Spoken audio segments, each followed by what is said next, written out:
Hello, everyone. Let me just make sure that the audio here is off. So today is one of those special talks where we're going to be featuring a guest here. And for those of you who have been thinking, by the way, if any of you have any questions, either for Nancy or for me, but mainly for her, you can write your questions in the comments, and I am checking it from my cell phone and let Nancy know. So for those of you who may be thinking, who are not around my age group, who may not be millennials or anything like that, and are thinking, it's easier for Aura to talk about all those things because she's young and she has all her life ahead of her and whatever. If my words do not light a fire that you are capable of having the life that you want, well, the words and the story of today's speaker may just do that. So let me just present you to Nancy Banner. Let's see. Hello, Nancy. Hello. Let me turn my video on. Yes. Hello. Hi there. Everyone, Nancy Banner. Gotta tell you, she's an inspirational speaker and coach for those who have denied their soul calling by living in a cage of people pleasing, unworthiness, program thinking, and lack mindset, to name a few. Nancy Banner is an authority in this arena, and she loves helping people up and out of their cages. Having lived for more than 5 decades under the shadow of a rule book designed for someone else, and when most people her age were looking at retirement, Nancy chose to burst out of her cage. She sought out mentorship and launched a whole new career, which is very impressive, devoted to turning on the light of others' authentic essence, helping them to become what their soul came here to be all along. So everyone, without further ado, Nancy Banner. Nancy, thank you for being here. Hi, everybody. Thanks for having me. It's a pleasure. Now, everyone, I've spoken with people that are older than me, and I've heard, well, it's easy for you to say these things. Oh, because you have your life ahead of you. And I was like, I need to bring someone that can be that example that, you know what? You can be, do, and live the life that you want. So that's what inspired me to bring on Nancy. So Nancy, let me ask you, who is Nancy Banner? Can you tell us a little bit about your background? Yes. Nancy Banner is a conundrum. It's funny. I'm like a Dr. Jekyll and Mr. Hyde. I often feel like I have a split personality because a lot of me is wholesome, girl next door, cheerleader, all that jazz, good girl. And then there's this other side of me that is the antithesis of those things. Motorcyclist, tattoo artist, just a rebel at heart. So I was, I was raised in central New York State in a small town and have the white privilege. And that has tainted my life perspective. How can it not? And so I bring that to the table because, that's where I'm coming from. I had a great upbringing. And yet, in spite of it, it still causes problems that we have to figure out how to let go of and work through. And get out of the way so that we can do what we came here for. Now, Nancy, if I'm not mistaken, weren't you a chef as well? Yes. Yeah, I actually have, I don't know, 35, 37 years in the food and beverage industry. Um, I I worked in the industry that long. I have a bachelor's degree in hotel restaurant administration. I went to culinary school, became a chef. Um, and so thanks for asking that, because actually I also love pointing out to people that have been in a career for all their lives and who think that that doing something different is a waste of all that time, energy, money, investment. And I say, screw that. If there is something that you have in your heart, go effing do it. No matter what your age, no matter what you've got invested in something else. Because I fought that a long time. I stayed with my industry because I had put so much into it. It's what I knew. And at some point, I came to terms with the fact that I just didn't have the passion for it anymore. And that industry in particular, it sucks the life out of you. So most people are only doing it because they have a strong passion for it. I am so glad that you just said what you said, which was that, and I don't remember word for word, but if you have done something different in your career for so long, but in your heart you feel like doing something else, just go for it.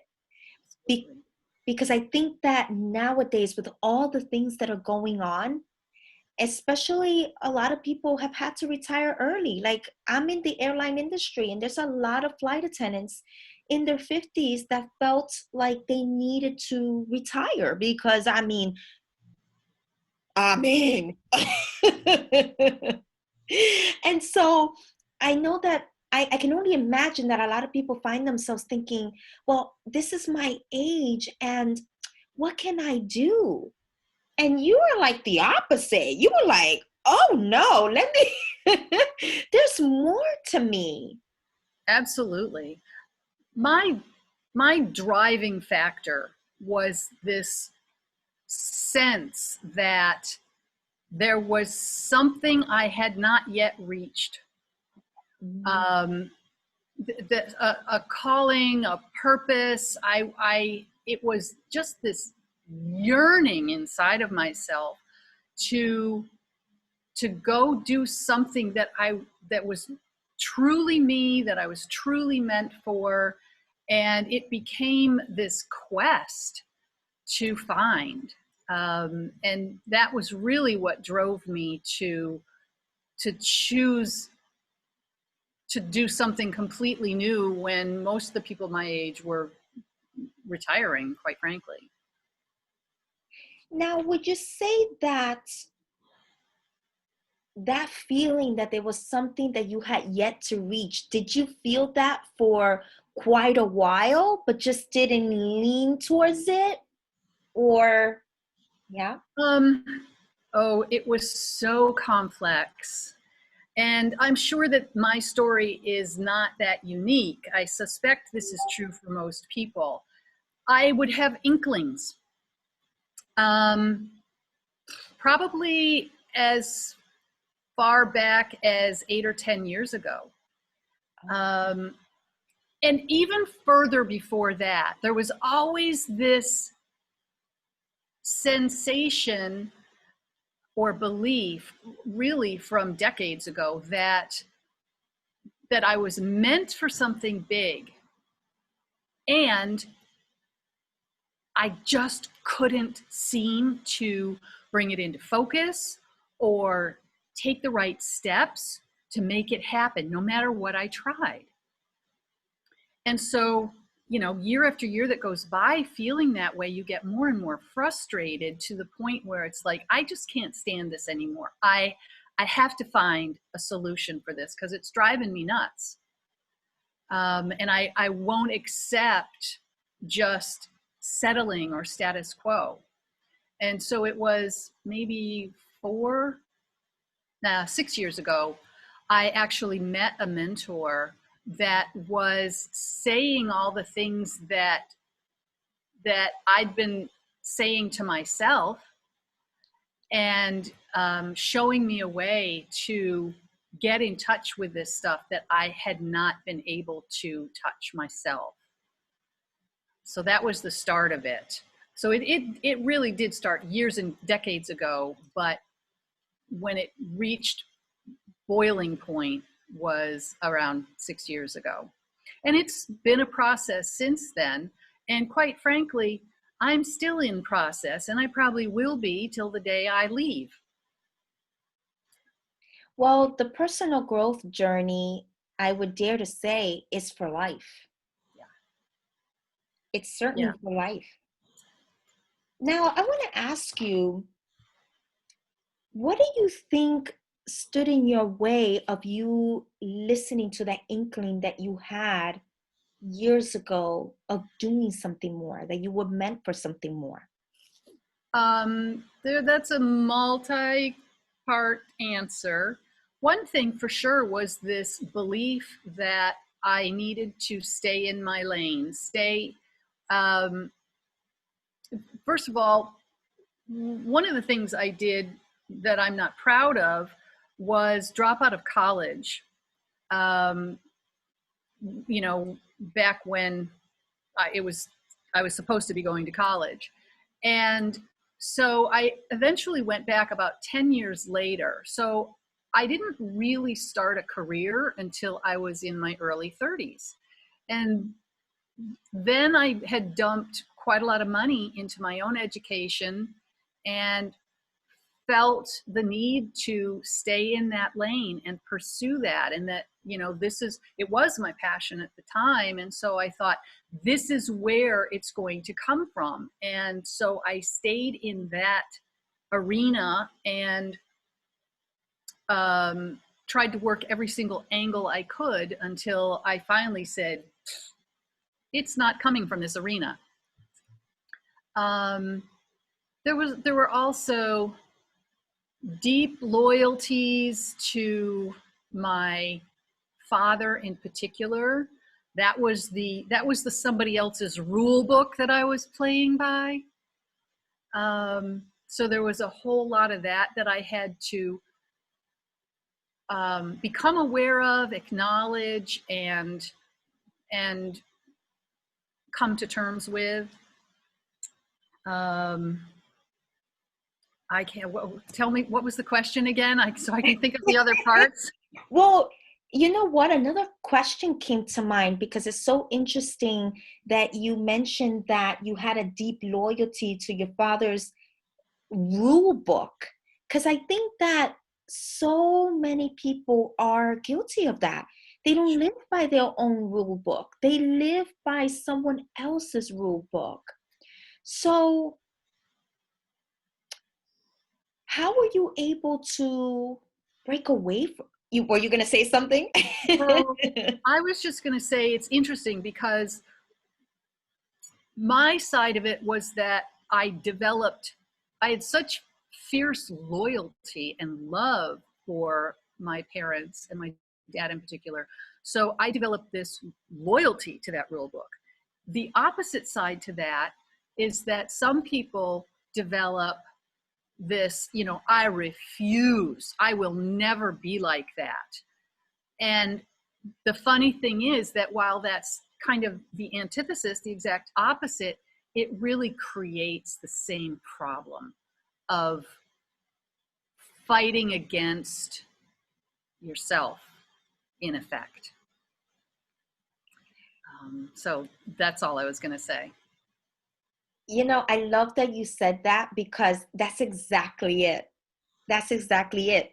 And I remember a few days ago, I don't know if it was yesterday, probably it was yesterday. I don't remember when it was. I talked about Who can keep track of time these days? I talked about rebelliousness, that kind of rebelliousness in terms of where it's the opposite of what one may be trying to or have been all their life. And it's basically the same side, or the opposite side, better get to say, of the same coin. Right. And at the end of the day, that the only person it hurts is yourself. Yeah, it's true. And I'm that's very much my story, because um, I would, try and do right by my training and be that good girl. And then all of a sudden I'd take a sharp left turn and do something totally counter to that. And then I'd get back in my lane. And so, my life is like this severe zigzag path of trying to be what I was expected to be, and having these forays into what is really who I am. But I never understood that until really recently. Wow. Now, if you don't mind me asking, what was the cost of you living by someone else's rule book? Because like I said, I'm pretty sure so many people, they play by someone else's rule and they don't realize how much it is costing them. Right. It's costing them a lot. Pretty much everybody is, when you think about it. If it's not our parents, it's our teachers, or it's our church, or just society in general that shapes us. Yeah. And the cost is that you live a life unfulfilled. You go 50 some years doing what you thought was the right thing because it was right for somebody else, but it doesn't align with your soul essence. And so you're living a life that just isn't aligned with who you are. And this is why I feel like it is never too late to pivot. We came here to be this essence of our soul. And if we haven't gotten there yet, you betcha there's time. If we're still here, there's still time. Amen. Amen. I love that you said that. I think for as long, just like you said, for as long as we're living, there's still time for us to reconnect with ourselves, to get back to who we are. Because it's very costly to live by someone else's rules, to live by society's rules. It's very costly, and it costs our happiness. Absolutely. Personally, my cost would be that I would, year after year would go by without this fulfillment that I was seeking, and I would become increasingly more and more hard on myself, berating myself, something's wrong with me, and just digging myself deeper into this self-loathing and belief that I'm not good enough, or it would have happened by now, or maybe I don't deserve it, or surely it would have happened by now.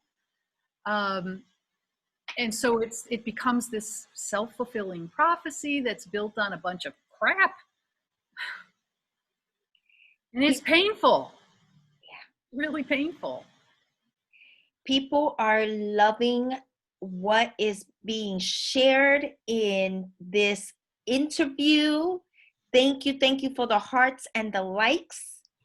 You're speaking truth. It is very costly.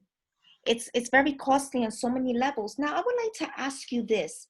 Do you think that age is a factor as to why people stand in their own way? And if so, why do you think this is? Well, I don't think we can say that's true of everyone, but certainly I think that an awful lot of people, by the time they are in their golden years, I like to call them platinum years, that, they priorities have changed, perhaps, um, unless, well, okay, there's so many factors to this. Here's one example, and it ties back into cost, because by the time you are, decades old, you are harboring self-loathing, um, not feeling fulfilled, all those things I just mentioned. Yeah. These shadow beliefs and emotions either need to be excavated and brought into the light, or they're going to stay in the shadow, and they're going to start damaging internally. I firmly believe that an awful lot of our disease today is a factor of these emotions, shadow emotions inside of us, that are trying to get our attention, and over time develop into some form of illness. That's just one example. And so by the time we are 50, 60 years old or older, our bodies have had the opportunity to really let this shadow shit develop. And it may look like illness. It may look like just, I don't know what to do, giving up. Our mind plays games with us and we spin. This was something I was guilty of a lot. I would spin. And I've learned now that that's my inner saboteur, who's afraid of new territory and new frontiers. And so it's trying to keep me back where it knows it's safe for us. I don't know. I'm sure I'm way off track from the question. Oh no, everything that you have said there's so much truth to it. There's so much value to it, because indeed, the more we keep in that cycle of not being in alignment with who we are, it's going to make us be more hard on ourselves, as you were explaining. We're digging ourselves even more in self-loathing. And I couldn't agree with you more in terms of when we have spent decades upon decades, and some people, I think it isn't even decades that it takes them for their body to develop a disease. I've always believed, I don't know how true this is, but I'm pretty sure there must be some truth to it. This ease was first a spiritual disease. Something wasn't in alignment in our life. And so because we kept putting it aside, it had to release somewhere. I really do believe that. I'm careful. You said it really nicely. And it's delicate, because people don't want to take responsibility for their stuff. They want to blame something external. And so a lot of what I have done and what I help my clients to do is to take radical responsibility, look inward, and see what it is that you're holding on to that might not be true and that can shift. Yeah. And I really believe in what you're saying about disease. Yeah. I love that you said about radical responsibility. Indeed, and even I've been saying it for too long. For as long as we're doing this is not where the power lies. The power lies in shifting that towards ourselves. Yeah. Because that's where the power lies. Yeah. So everyone, you've heard it from another coach, and we're from different generations. So nobody here can say, oh, Aura's just talking, because no. Just like Nancy has said, when we take radical responsibility, that's where the power lies. So thank you so much for saying that. You're welcome. And, you know, what we see, we point outwardly, as you said, but also what we are seeing when we look outwardly is, in my opinion, just a reflection Oh, of what's going on in there. Yeah. So if you're seeing crap, guess what? So sorry, I had to laugh. It's just that I knew where you were going, because indeed, yes. If only we were to see the world as a mirror, we would then be able to see, okay, I see where I need to grow. I see where I need to change. I see what the universe is trying to direct me towards. There's one thing I would say about that, though. It is really difficult to see your own stuff. It lives in blind spots. And so at least being willing to recognize that you've got stuff. Yeah. And trusting somebody that you resonate with to help you find it and shift it. And that can be, a whole lineup of different people along the way. But it's hard to see your own stuff. Okay. I mean, I've had a coach for years, and I would never have discovered what I know now without help from the outside. I am so glad you're saying that too, because I think that sometimes we tend to fool ourselves thinking that we can recognize our own stuff. And many times it just isn't so. We need that outside perspective, and we need someone that we can resonate with, so that we can, because I believe that that's where the transformation can happen. Absolutely. Yeah, absolutely.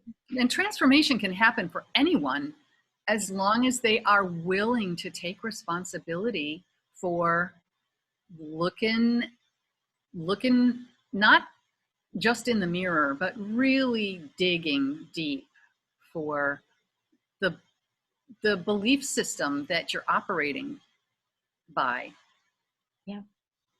Yeah.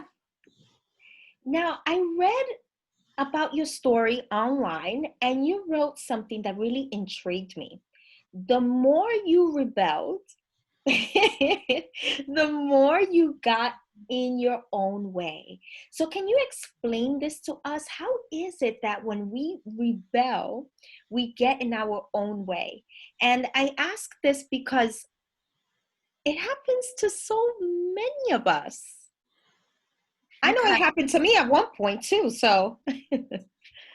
Well, first I have to say that I didn't actually write that.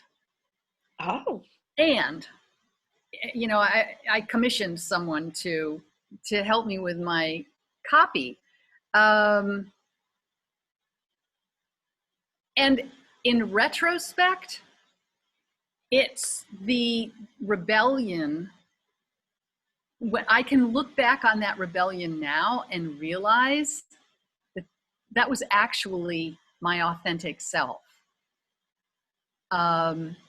leading me, as opposed to trying to get in my way. However, there were definitely a few times where there was a subconscious rebellion. So this is kind of funny, and I'll make it brief. My signature talk is called 4 Husbands and a Dad. So husband number 1 was, I was trying to replace my dad. Because, my dad lives up on a pedestal. And that didn't work out. Husband number 2 was like the absolute antithesis. And here's where I consciously like gave my dad the big middle finger, because it was not, here I am, I'd already been married once. I'm by rights an adult, and I met a guy and we decided we wanted to move in together. And my dad says, no, that's not okay. So what do? I go elope with an alcoholic drug addict. I said he was the antithesis. Nancy, wow. Okay, so that's an instance where rebellion really didn't serve me well. And then I had to dig myself out of that hole. So, you know, that was a really unconscious means to aligning with my soul, but in a really messed up fashion. And in the end, did not serve me well. So I don't know if that answers your question. I'm not sure I really have an answer. But it's interesting, though. You said something that is so interesting, which, if I'm not mistaken, this is what I sensed out of what you said, that rebellious part of us, rather than it standing in our own way, it may seem like that at the moment, but what it's trying to do is probably, and you let me know if this resonates, what I'm about to say, but it has a way of course correcting It what certainly needs. does.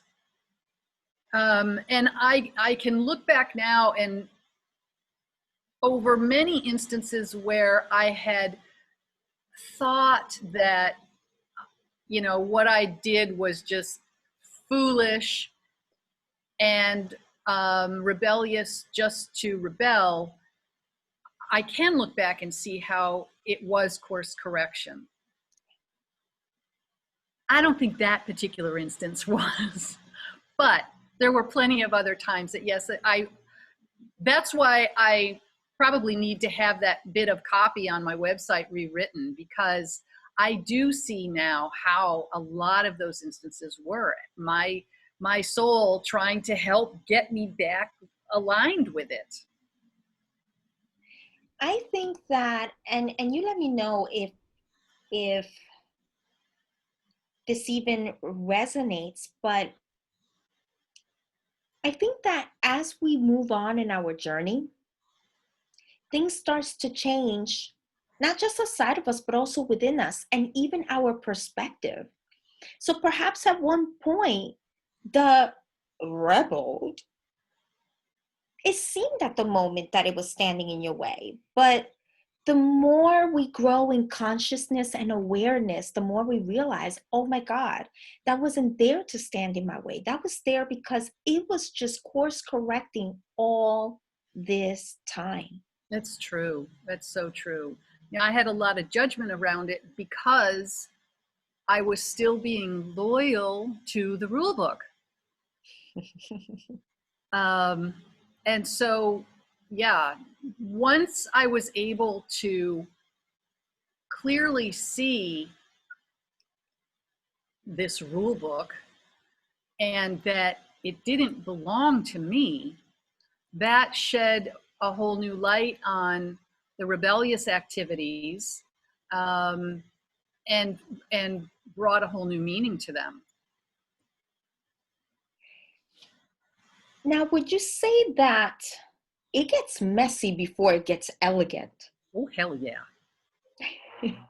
It's real effing messy. True. Especially the more gunk we have accumulated that we haven't taken the time to even look at. Yeah. Yeah, it can feel really, really messy, which is another strong reason to have someone along with you on the journey, a mentor or a coach of some sort, who can, because, you know, once it starts getting messy, your inner systems are going to go, whoa, whoa, not safe, not going there. So it's useful, to say the least, to have someone who can hold you in the container, who can help you stay accountable and really guide you through it. And it doesn't have to take a long time. For example, it used to be that talk therapy was basically how people dealt with this. And good Lord, that's slow. That can go on for ages and ages and ages without ever really shifting the shit. Yes. And it's not like that anymore. There are mind-body tools because this is a mind-body function. And there are mind-body tools that allow us to shift this stuff really quickly. I couldn't agree more with you.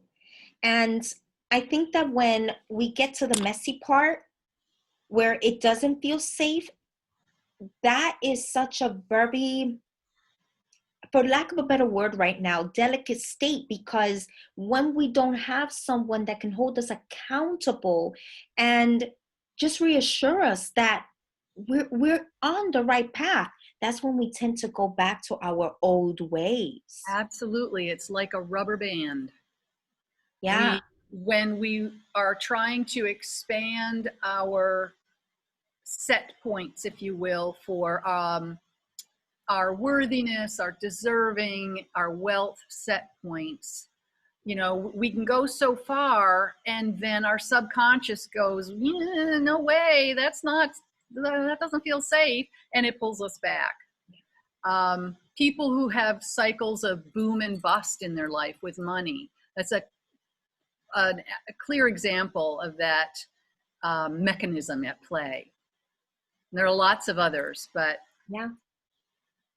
So yeah, because it is uncomfortable, and even no matter how devoted we are to it, there's this internal mechanism, like a thermostat almost, that wants to bring us back to the set point, to where the thermostat is set, to homeostasis. And without strong knowledge of how to circumvent that, we're not going to do it. So that's why a guide is really useful. And it's definitely worth any investment. I mean, if you're bent on moving forward and you've got stuff that you feel is holding you back, you're either going to stay there for the rest of your life, or you can invest some funds and get the fuck going. Pardon me. Thank you. No.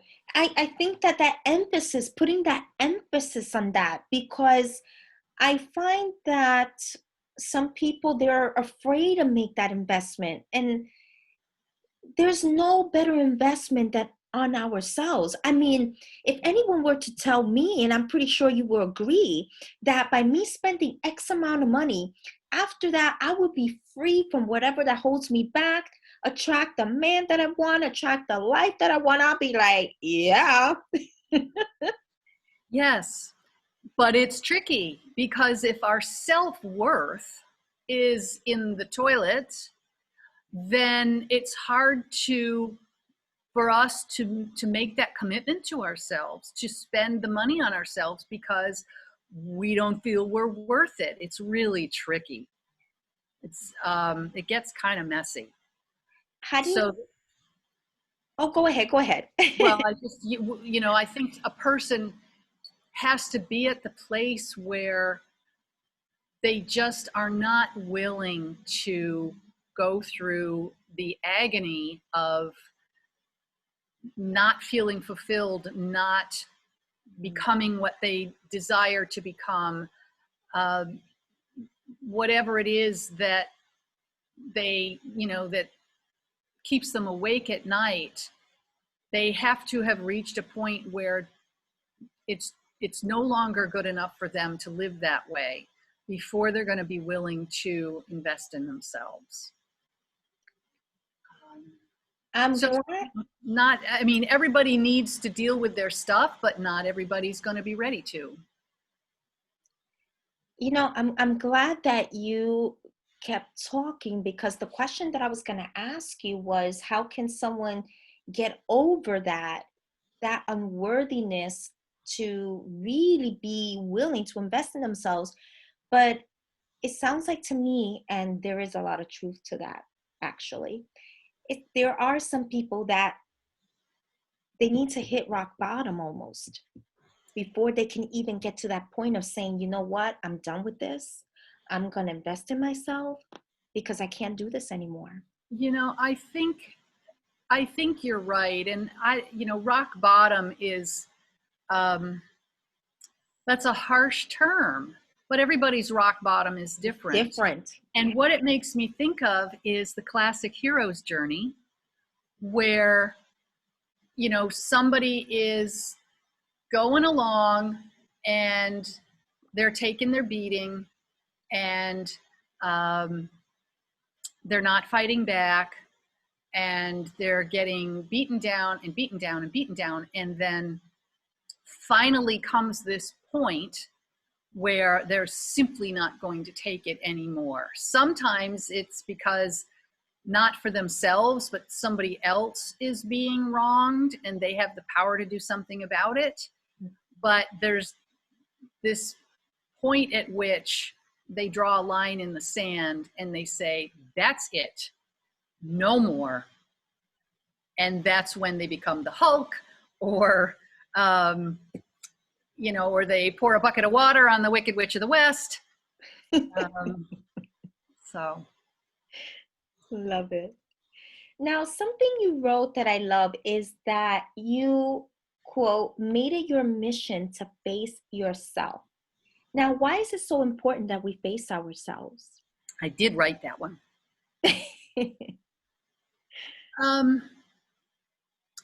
Well, because every human being, this just happens as part of the experience of being here, is walking around with beliefs that were downloaded, if you will, from life experiences. And once they become part of our cellular structure, they then tend to become the bus driver. They tend to drive things in a way that recreates scenarios and situations that match those beliefs. And until we look at that stuff, question it, and ask something as simple as, is this the truth? Really? Until that time, that stuff is going to continue to operate us. And that is not being aligned with who we are. That's being aligned with a bunch of false beliefs. And the only way to get around that is to look at it. So that's what I mean by facing ourselves, is, that stuff that's down in there. So in essence, it's very important that we face ourselves, because when we don't, then something else is in the driver's seat of our own life and we're not even aware of it. Absolutely. And I would like to ask you, what does it take to unleash your inner rock star? Well, in my process, I have a signature process that's called the DOPE method, which is discover, own it, party. And so it is discovering what is driving the bus currently, the belief system that is operating, and then shifting those beliefs.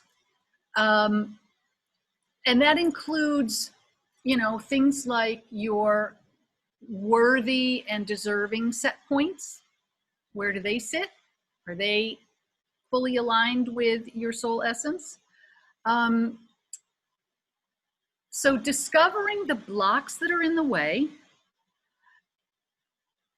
as well, and kind of at the same time, discovering what your soul essence deeply, deeply desires. Who is it you came here to be?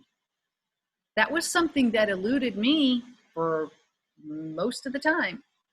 So that the discover is kind of a two-part process, and then owning it is, once you discover, this is my truth, once I discovered that I have this like rock star persona in me, and she's got big ideas, I couldn't believe that. I was like, oh no, that can't be right. That's not who I am. That, you know, that doesn't fit in my family paradigm. No. And so there's this, in order to become her, you have to get through the part of owning it.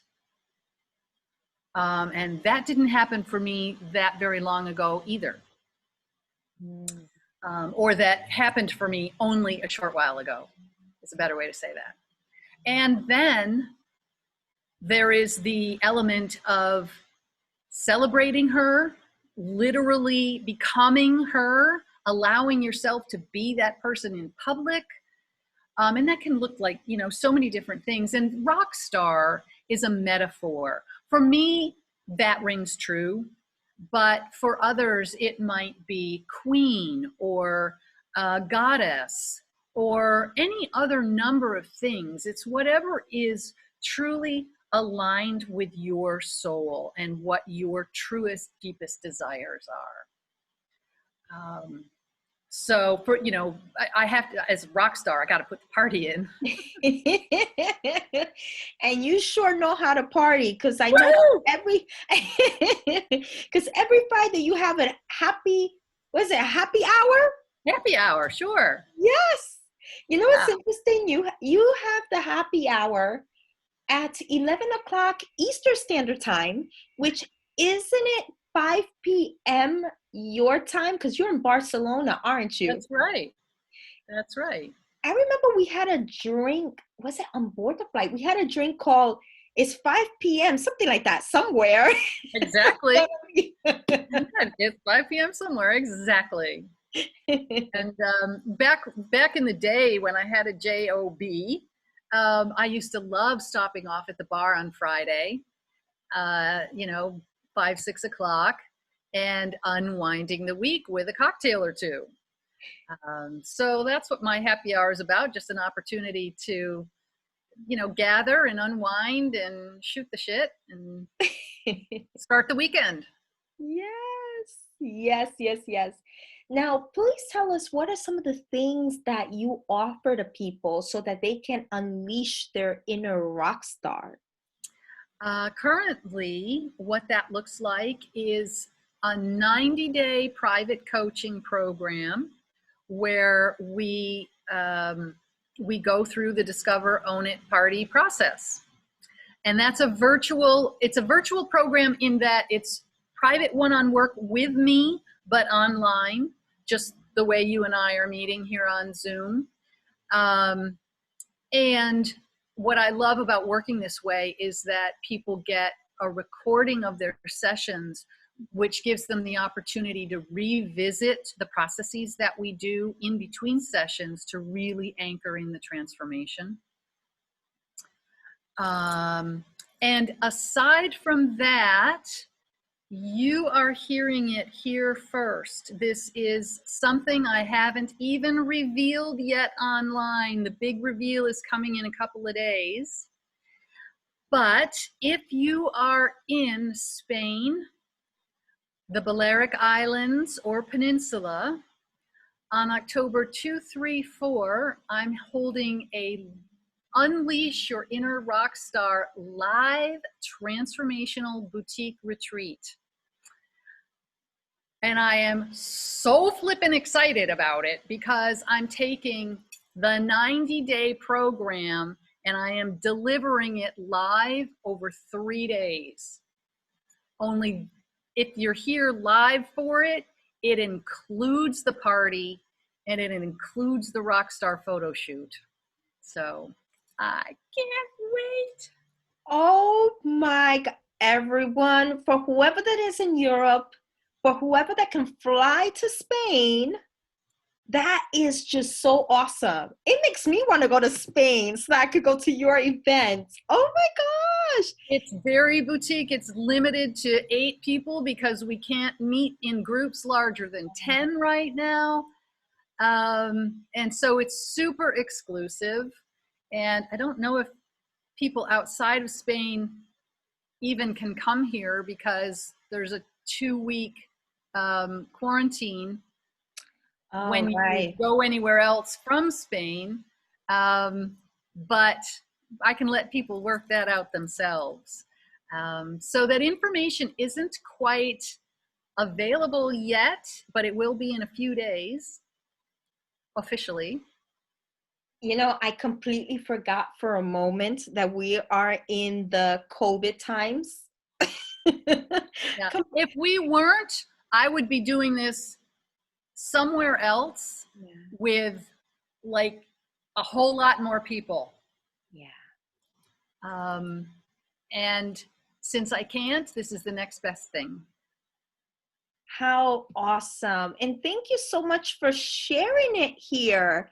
It makes it so much more special because we're like the first ones to know. Now, Nancy, is there any last thoughts or words or something that you would love to leave people with in terms of how to unleash their inner rock star, or anything of inspiration, anything that you would like to share? Yes, I think so. And thanks for asking. I think just very simply that if you sense that you have not tapped your potential, if you have this feeling that you're sort of wasting who you truly are, or just not doing anything that really feeds you and feeds your soul, listen to that. It's not wrong. That's the truth. Listen to it and give yourself the gift of doing something about it. Whether that's with you or with me or somebody else.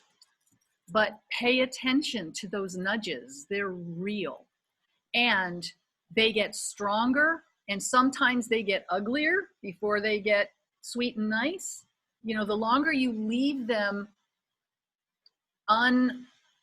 unattended, they're kind of like little kids.